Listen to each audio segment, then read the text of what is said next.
देख रहे हैं the daily show with Munir Memon. अस्सलामुअलैकुम, आप देख रहे हैं प्रोग्राम मुनीर मेमन के साथ।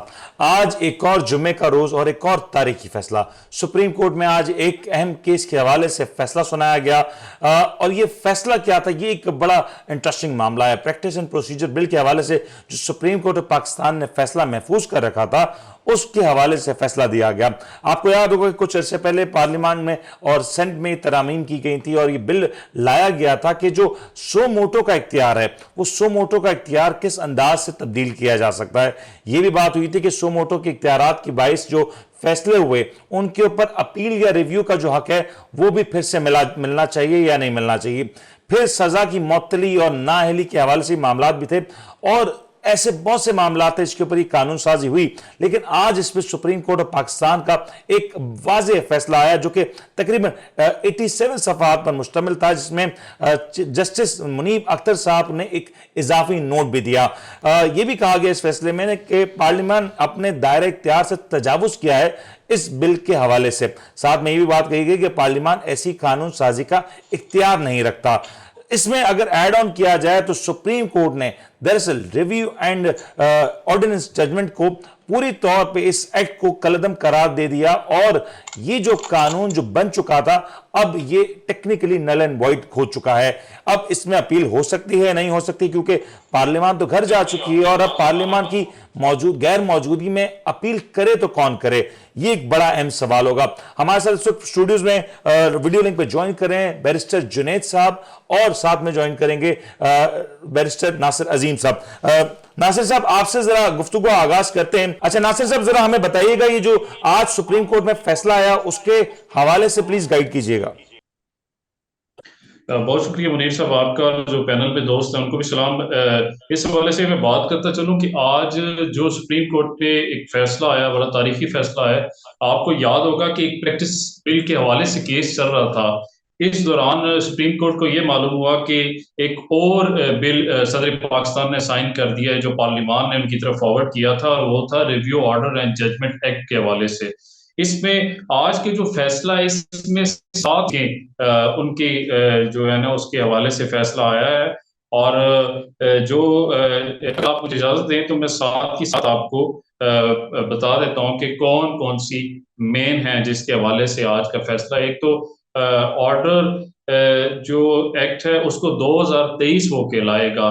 दूसरी इसमें जो इम्पोर्टेंट बात है, मुफाद आमा की नजरसानी को अपील की तरह ही कहा जाएगा। और तीसरी जो है मरकजी केस में बेंच बड़ा होगा, ये तीसरी शिक है जो फैसले में है। और मुतासरा फरीक को सुप्रीम कोर्ट का वकील करने की मौका फराम किया जाएगा या सुप्रीम कोर्ट का वो वकील कर सकेगा।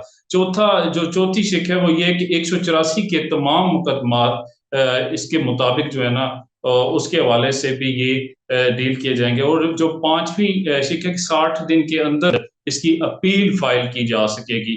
और जो सातवीं है शिक वो उसके हवाले से ये है कि जो अदालती नजरसानी के हवाले से उस पर जिक्र किया गया है। तो ये तकरीबन 6-7 शिक्के हैं जो मैंने आपके सामने रखी हैं। और इसमें इस जो जजमेंट में जो मैंने पढ़ी है वो बड़ी इंपॉर्टेंट बात कि जस्टिस मुनीब अख्तर का इजाफी नोट भी इसमें दर्ज है।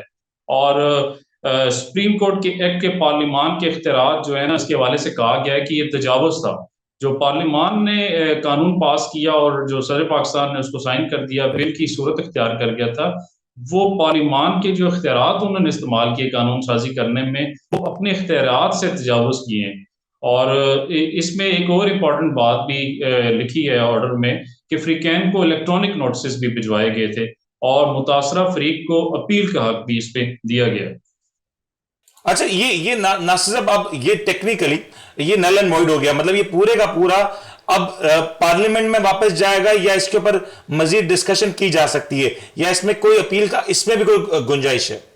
देखें, अगर तो आप ये सवाल रखें कि क्या इसे पार्लियामान में दोबारा किया जा सकता है, तो जब तक एक नया सेटअप, नई गवर्नमेंट और वाया इलेक्टेड गवर्नमेंट इलेक्शन के जरिए पार्लियामेंट पूरी नहीं आ जाती, 2/3 मेजोरिटी के साथ दोबारा इसको पास नहीं करते और प्रॉपर कानून की शक्ल नहीं देते और आइन से मुतसादिम नहीं होती, अपने इख्तियारात से बढ़ के नहीं करते, तो वो तो कर सकते हैं। लेकिन अगर इस प्रोसेस को देखा जाए कि honourable supreme court of Pakistan ने एक लैंडमार्क जजमेंट दे दी, इसके हवाले से उसमें ये दर्ज है कि आप अपील में जा सकते हैं और ये अपील फाइल कर सकते हैं। तो कहने का ये मकसद ये है पॉइंट कि आ गया, ये पॉइंट आ गया नासिर साहब आपका।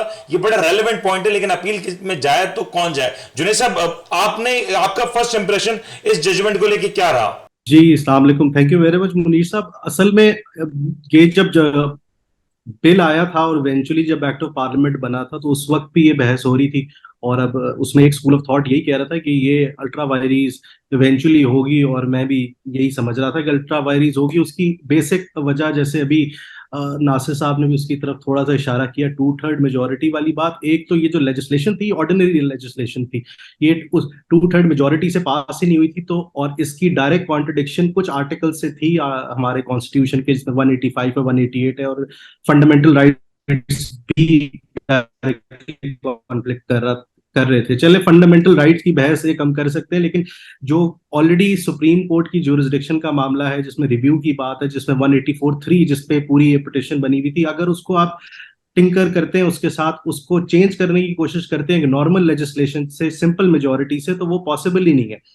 तो मेनली इसी बिना पे ये जुनेद साहब, आप ये जो बात कह रहे हैं और जो जजमेंट में भी ये बात आई है, मुझे प्लीज ये बताइएगा कि इस जजमेंट के आने के बाद, या ये बिल जब डिजाइन किया जा रहा था, तो क्या गवर्नमेंट को नहीं पता था इस बात का कि ये कुछ होने जाएगा और इसको सुप्रीम कोर्ट में चैलेंज कर दिया जाएगा?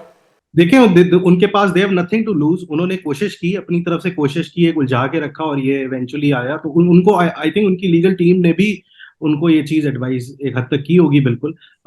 और लेकिन उनको कोई they have nothing to lose. उन्होंने ये जो लेजिस्लेशन निकाली, आज चैलेंज हो गई, इस पर पूरी बहस हो गई। लेकिन इससे इंपॉर्टेंट चीज जो ये है कि जिस टाइम पे लेजिस्लेशन हो रहा था, और अभी भी लॉयर्स के अंदर there are certain school of thought of individuals जो ये बिलीव करते हैं कि सो मोटो की जो पावर्स है उसको रेगुलेट करना चाहिए। और उस टाइम पे बहस बहुत ज्यादा गर्म थी, और उसी टाइम में ये लोग चीज लाए। इनफैक्ट जब ये बिल आया था, तो कुछ लोगों ने इसको अप्रिशिएट भी किया था कि अच्छा ठीक है कि सो मोटो की पावर को कुछ हद तक हम रेगुलेट कर पाए, क्योंकि नस्ला टावर का केस और ये बहुत सारी बीच में ऐसी चीजें हुई जिससे लोगों को लगा कि कुछ ना कुछ ऐसा होना चाहिए।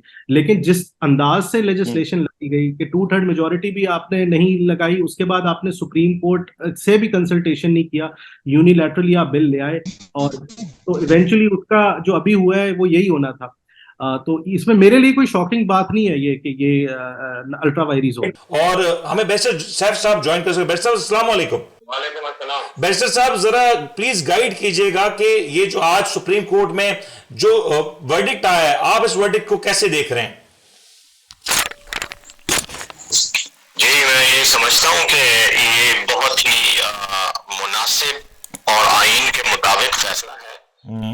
और जो कानून साजी की गई थी, उसमें आईन के जो बुनियादी उसूल हैं उनसे इनहिराफ करने की जो कोशिश थी, उसको आज सुप्रीम कोर्ट ने स्ट्राइक डाउन किया है। तो मैं समझता हूं कि एक्सपेक्टेड यही था, क्योंकि ये कानून साजी जल्दी में की गई थी, और इसमें बुनियादी तौर पर बदनीयती शामिल थी। बदनीयती इसलिए थी कि ये पाकिस्तान के अवाम के जनरल जो हुकूक है, या जनरल जो पब्लिक एट लार्ज है, उनको प्रोटेक्शन देने की बजाय चंद मखसूस लोगों को कानूनी तहफ़्फ़ुज़ देना था, या उनके जो ऑब्जेक्टिव्स हैं उनको परसू करने के लिए ये कानून बनाया गया था। तो वो आज सुप्रीम कोर्ट ने स्ट्राइक डाउन किया है, और मैं समझता हूं कि सुप्रीम कोर्ट ने बिल्कुल अपने इख्तियारात का इस्तेमाल करते हुए, जिसमें कानून की इंटरप्रिटेशन और आईन के साथ उसका जो कॉन्फ्लिक्ट या उसकी जो हार्मनी है, इन सवालात को देखने का जो सुप्रीम कोर्ट इख्तियार है, उसको मैं आज इस्तेमाल करते हुए कानून को लदम करार दिया। बैरिस्टर साहब, एक चीज पे गाइड कीजिएगा। मैं कल साबिक अटॉर्नी जनरल इरफान कादिर साहब का स्टेटमेंट पढ़ रहा था कि उन्होंने कहा कि पार्लियामेंट के मैटर्स में अदालत ने तजावुज किया, अदालत को पार्लिमानी मैटर्स में इंटरफेयर नहीं करना चाहिए था। आपको लगता है कि ये आर्गुमेंट एक ठीक आर्गुमेंट है, या अगेन अ वीक आर्गुमेंट? देखें, जहां तक इरफान कादिर साहब के ओपिनियन का ताल्लुक है, वो बहुत ही मेरे लिए काबिल एहतराम है।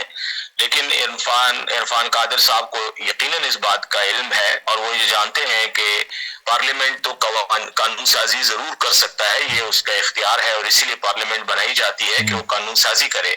लेकिन एक आईन है पाकिस्तान में और जिन ममालिक में भी आईनी निजाम होता है उसमें ये एक कदगन होती है पार्लियामेंट पर। पार्लियामेंट को ये जो है एक ऑब्लिगेशन होती है कि वो आइन को फॉलो करते हुए कानून साजी करेगी। तो ये जो कानून साजी है ये आइन से मुतसादम है, इसमें आइन को फॉलो नहीं किया गया, आइन की रूह जो है उसको फॉलो नहीं किया गया।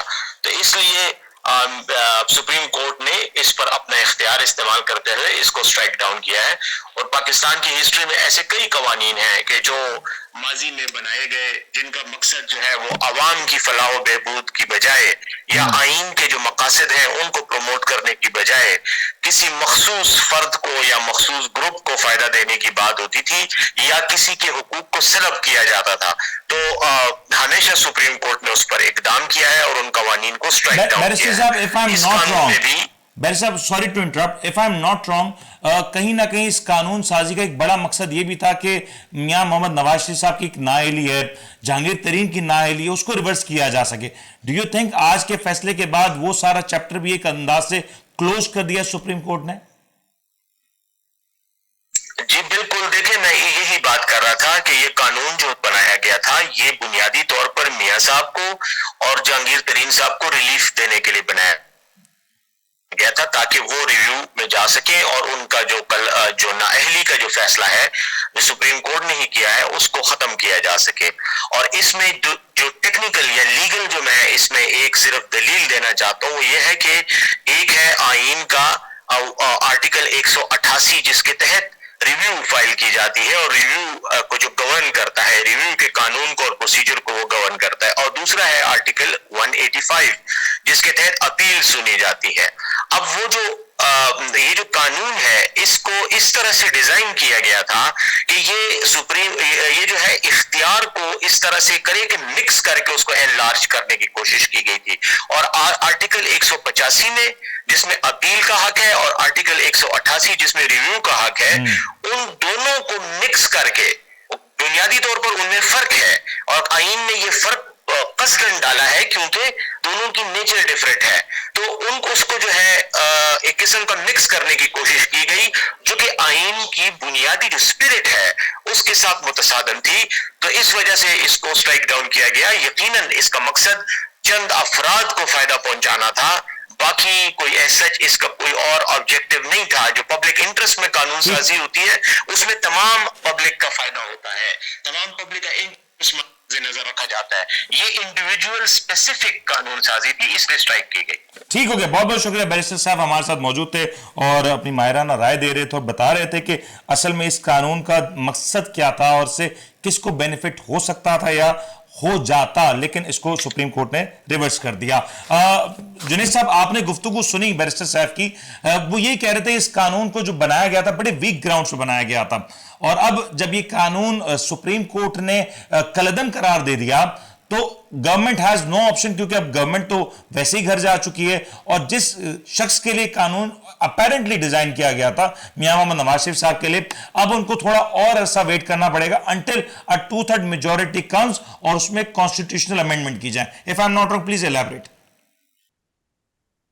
आप की जो समरी है उसको तो मैं बिल्कुल एग्री करता हूँ। मैं असल में सैफ साहब की आवाज मिसिंग हो गई थी तो मैं पूरा एग्जैक्टली सुन नहीं सका, लेकिन जो आपने बताया बिल्कुल आई एग्री विद दैट।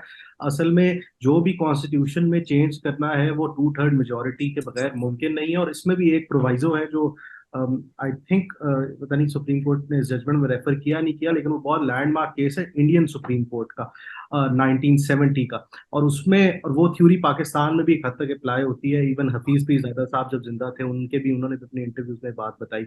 वो ये है कि आप कॉन्स्टिट्यूशन को चेंज कर सकते हैं लेकिन कॉन्स्टिट्यूशन में भी कोई चीजें जो है वो चेंज नहीं हो सकती। और जिसको कहते हैं बेसिक स्ट्रक्चर, इसमें बेसिक स्ट्रक्चर का बहुत दफा जिक्र किया गया इस जजमेंट में। बेसिक स्ट्रक्चर का मतलब है फंडामेंटल राइट्स, बहुत सारे इंपॉर्टेंट फंडामेंटल राइट्स। अगर गवर्नमेंट वो फंडामेंटल राइट्स लेना भी चाहे 2/3 मेजॉरिटी से तो वो भी प्रोविजन जो है वो अल्ट्रा वायरीज होगी और उस पर इंडियन सुप्रीम कोर्ट या इंडियन जूरिस्प्रूडेंस तो सेटल है। पाकिस्तान में इस तरह की कोई डायरेक्टली बेसिक स्ट्रक्चर पे अभी तक कोई जजमेंट नहीं है, क्योंकि फंडामेंटल राइट्स कॉन्स्टिट्यूशन से कभी निकाले नहीं गए। तो ये भी एक लिमिटेशन है। और दूसरी बात, जो हमारी ये वाला जो बिल था जिसको सुप्रीम कोर्ट ने अल्ट्रा वायरीज किया, ये तो जो हुआ दैट वाज नॉट सरप्राइजिंग, ये ऐसा ही होना था और ये बनाया गया। Not surprising. लेकिन नासिर साहब, मुझे एक चीज आप प्लीज ऐड कर सकें कि ये जो जस्टिस मुनीब अख्तर साहब का एक इजाफी नोट है, ये इजाफी नोट क्या है? ये कहा तो ये जा रहा है इजाफी नोट है और फैसले से मुत्तफिक करते हैं, लेकिन what is that additional note? देखिए, वो जो एडिशनल नोट है वो ये है कि सुप्रीम कोर्ट का जो एक्ट है उसमें ये कहा गया है कि पार्लियामान ने अपने इख्तियारात से इजाफा किया है। और उसमें ये भी एक बात उन्होंने ऐड की कि फ्रीकैन को इलेक्ट्रॉनिक नोटिस भी भिजवाए थे। और जो मुतासरा फ्रीक है, जैसे कि आप गवर्नमेंट कह सकते हैं, क्योंकि इसमें मुतासरा फ्रीक तो वही है, वही चाहते थे कि ये बिल रहे, ये कानून रहे, तो उनको अपील का हक भी इसमें दिया गया है उनके नोट में। और ये सारी बातें हैं उसमें। और इसमें दो चीजें और भी जिक्र हैं कि 26 मई को मुतासरा फरीक तो रहा ही नहीं ना नासिर साहब, मुतासरा फरीक तो रहा ही नहीं। मुतासरा फरीक तो इन अ वे पार्लियामेंट थी, अब पार्लियामेंट तो रही नहीं, तो फिर कौन अपील करेगा? फिर ये सवाल तो बनेगा। देखिए, बात यह है कि ठीक है पार्लियामान नहीं रहा, लेकिन बात यह है कि सबने मिलके तो उसको पास किया था ना। अगर वो चाहें दोबारा तो उसको परस्यू तो कर सकते हैं, कोई तो जाएगा। अगर कोई ये समझता है कि वो मुतासरा फ्री की नहीं, तो इट्स मीन किसी का प्रॉब्लम ही नहीं रह गया, बात खत्म होगी। अगर कोई अपील में नहीं जाता तो जो राइट उनको दिया गया है उसकी अपील में, अगर वो नहीं जाते तो ये तो फिर सवाल ही खत्म हो जाता है। इट्स मीन कि जो गवर्नमेंट साइड है वो भी एग्री है और फैसला सबने मान लिया है। वैसे राइट उनके पास है, अगर जाना चाहें, सब मिलके जाना चाहें तो वो जा सकते हैं। जरूरी नहीं कि गवर्नमेंट का ही एक ठीक हो गया। ये नासिर साहब आपका पॉइंट आ गया। नासिर आपका पॉइंट आ गया। मैं इस नोट पे एक ब्रेक लेना चाहूंगा, क्योंकि इस फैसले से कहा जा रहा है कि शायद इलेक्शंस का मामला भी जुड़ा हुआ है। क्या जो 90 डेज के अंदर इलेक्शन का मामला था, is it anyway connected to this verdict? इसके ऊपर बात करेंगे। ब्रेक लेते हैं जी, ब्रेक का हाजिर होता है।